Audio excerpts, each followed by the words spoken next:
सपनों और पूर्वाभासों के आधार पर हम भविष्य के सुख दुख की कल्पना करते हैं। भविष्य के दुख का कारण दूर करने के लिए हम आज योजना बनाते हैं। किंतु कल के संकट को आज निर्मूल करने से हमें लाभ मिलता है या हानि पहुंचती है, ये प्रश्न हम कभी नहीं करते। सत्य तो ये है कि संकट और उसका निवारण साथ जनते हैं, व्यक्ति के लिए भी और सृष्टि के लिए भी। नहीं, आप अपने भूतकाल का स्मरण कीजिए, इतिहास को देखिए, आप तुरंत ही ये जान पाएंगे कि जब जब संकट आता है तब तब उसका निवारण करने वाली शक्ति भी जन्म लेती है। यही तो जगत का चलन है। वस्तुतः संकट ही शक्ति के जन्म का कारण है। प्रत्येक व्यक्ति जब संकट से निकलता है तो एक पद आगे बढ़ा होता है, अधिक चमकता है, आत्मविश्वास से अधिक भरा होता है, न केवल अपने लिए अपितु विश्व के लिए भी। क्या ये सत्य नहीं? वास्तव में संकट का जन्म है एक अवसर का जन्म, अपने आप को बदलने का अवसर, अपने विचारों को ऊंचाई पर करने का अवसर, अपनी आत्मा को बलवान और ज्ञान मंडित बनाने का अवसर। जो ये कर पाता है उसे कोई संकट नहीं होता, किंतु जो ये नहीं कर पाता वो तो स्वयं एक संकट है विश्व के लिए। विचार कीजिए।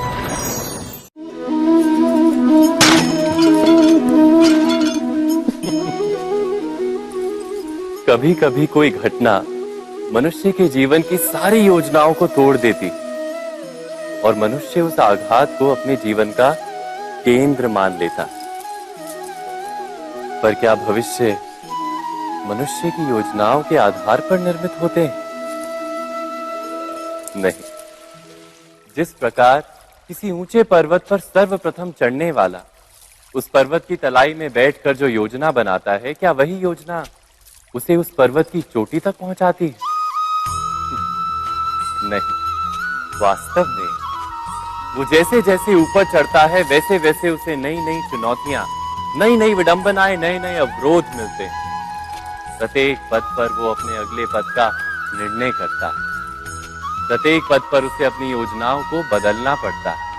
कहीं पुरानी योजना उसे खाई में ना ढकेल दे। वो पर्वत को अपने योग्य नहीं बना पाता, केवल स्वयं को पर्वत के योग्य बना सकता है। क्या जीवन के साथ भी ऐसा ही नहीं? जब मनुष्य जीवन में किसी एक चुनौती को, एक अवरोध को अपने जीवन का केंद्र मान लेता है, अपने जीवन की गति को ही रोक देता है, तो वो अपने जीवन में सफल नहीं बन पाता और ना ही सुख और शांति प्राप्त कर पाता। अर्थात जीवन को अपने योग्य बनाने के बदले स्वयं अपने को जीवन के योग्य बनाना ही सफलता और सुख का एकमात्र मार्ग नहीं। स्वयं विचार कीजिए।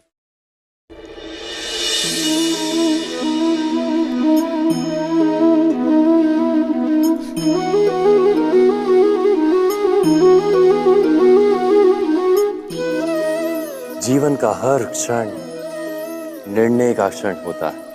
प्रत्येक पद पर दूसरे पद के विषय में कोई निर्णय करना ही पड़ता है और निर्णय अपना प्रभाव छोड़ जाता है। आज किए गए निर्णय भविष्य में सुख अथवा दुख निर्मित करते हैं, ना केवल अपने लिए, अपने परिवार के लिए भी, आने वाली पीढ़ियों के लिए भी। जब कोई दुविधा सामने आती है तो मन व्याकुल हो जाता है, अनिश्चय से भर जाता है। निर्णय का वो क्षण युद्ध बन जाता है और मन बन जाता है युद्ध भूमि। अधिकतर निर्णय हम दुविधा का उपाय करने के लिए नहीं, केवल मन को शांत करने के लिए लेते हैं। पर क्या कोई दौड़ते हुए भोजन कर सकता है? नहीं। तो क्या युद्ध से जूझता हुआ मन कोई योग्य निर्णय ले पाएगा? वास्तव में शांत मन से जब कोई निर्णय करता है तो अपने लिए सुखद भविष्य बनाता है, किंतु अपने मन को शांत करने के लिए जब कोई निर्णय करता है तो वो व्यक्ति भविष्य में अपने लिए कांटों भरा वृक्ष लगाता है। स्वयं विचार कीजिएगा।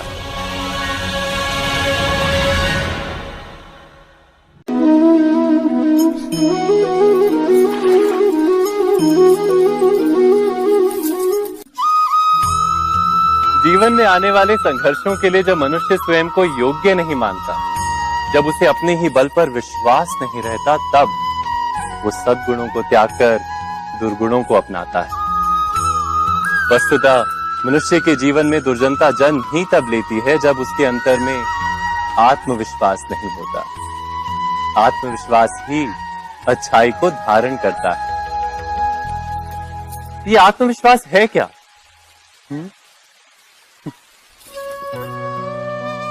जब मनुष्य ये मानता है कि जीवन का संघर्ष उसे दुर्बल बनाता है, तो उसे अपने ऊपर विश्वास नहीं रहता। वो संघर्ष के पार जाने के बदले संघर्ष से छूटने के उपाय ढूंढने लगता है। किंतु जब वो ये समझता है कि ये संघर्ष उसे अधिक शक्तिशाली बनाते हैं, ठीक जैसे व्यायाम करने से देह की शक्ति बढ़ती, तो प्रत्येक संघर्ष के साथ उसका उत्साह बढ़ता है।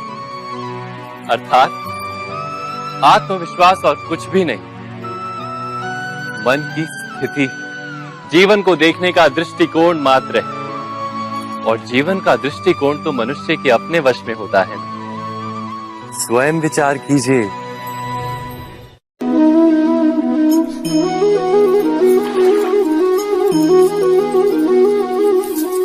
पिता सदा ही अपने संतान के सुख की कामना करते हैं, उनके भविष्य की चिंता करते रहते हैं।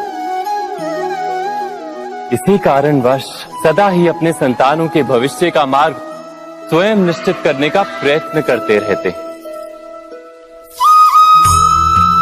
जिस मार्ग पर पिता स्वयं चला है, जिस मार्ग के कंकर पत्थर को स्वयं देखा है, मार्ग की छाया, मार्ग की धूप को स्वयं जाना है, उसी मार्ग पर उसका पुत्र भी चले, यही इच्छा रहती है हर पिता की। निस्संदेह उत्तम भावना है ये,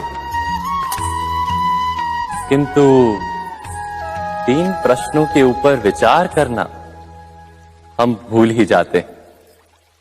कौन से प्रश्न? प्रथम प्रश्न, क्या समय के साथ प्रत्येक मार्ग बदल नहीं जाते? क्या समय सदा ही नई चुनौतियों को लेकर नहीं आता? तो फिर बीते हुए समय के अनुभव नई पीढ़ी को किस प्रकार लाभ दे सकते हैं? दूसरा प्रश्न, क्या प्रत्येक संतान अपने माता पिता की छवि होता है? हाँ, संतानों को संस्कार तो अवश्य माता पिता देते हैं, किंतु भीतर की क्षमता तो ईश्वर देते हैं। तो जिस मार्ग पर पिता को सफलता मिली है, विश्वास है कि उसी मार्ग पर उसकी संतानों को भी सफलता और सुख प्राप्त होगा। तीसरा प्रश्न, क्या जीवन के संघर्ष और चुनौतियां लाभकारी नहीं होती? क्या प्रत्येक नया प्रश्न एक नए उत्तर का द्वार नहीं खोलता? तो फिर संतानों को नए नए प्रश्नों, संघर्षों और चुनौतियों से दूर रखना, ये उनके लिए लाभ करना कहलाएगा या हानि पहुंचाना? अर्थात जिस प्रकार संतान के भविष्य का निर्माण करने के बदले उसके चरित्र का निर्माण करना श्रेष्ठ है, वैसे संतानों के जीवन का मार्ग निश्चित करने के बदले उन्हें नए संघर्षों के साथ जूझने के लिए मनोबल व ज्ञान देना अधिक लाभदायक नहीं होगा? स्वयं विचार कीजिए। मनुष्य की सबसे बड़ी दुर्बलता क्या होती है? सोचिए। धन, प्रेम, अहंकार। मनुष्य की सबसे बड़ी दुर्बलता होती है उसके रहस्य। चाहे आप कितने भी शक्तिशाली क्यों ना हो, कितने भी प्रबल क्यों ना हो, परंतु उसके रहस्य उसके नाश की चाबी होती है। इसलिए यदि प्रबल रहना है, शक्तिशाली रहना है, समर्थ रहना है, तो अपने रहस्य को किसी को भी ना बताएं, ना मित्र को और ना ही शत्रु को, क्योंकि समय पड़ने पर कब कौन शत्रु हो जाए ऐसा कहना संभव नहीं। विभीषण को रावण के अमृत कुंड का ज्ञात था, इसीलिए प्रभु श्री राम रावण का वध करने में सफल हो सके। इसलिए उचित यही है कि आप अपने रहस्य को स्वयं तक ही सीमित रखें।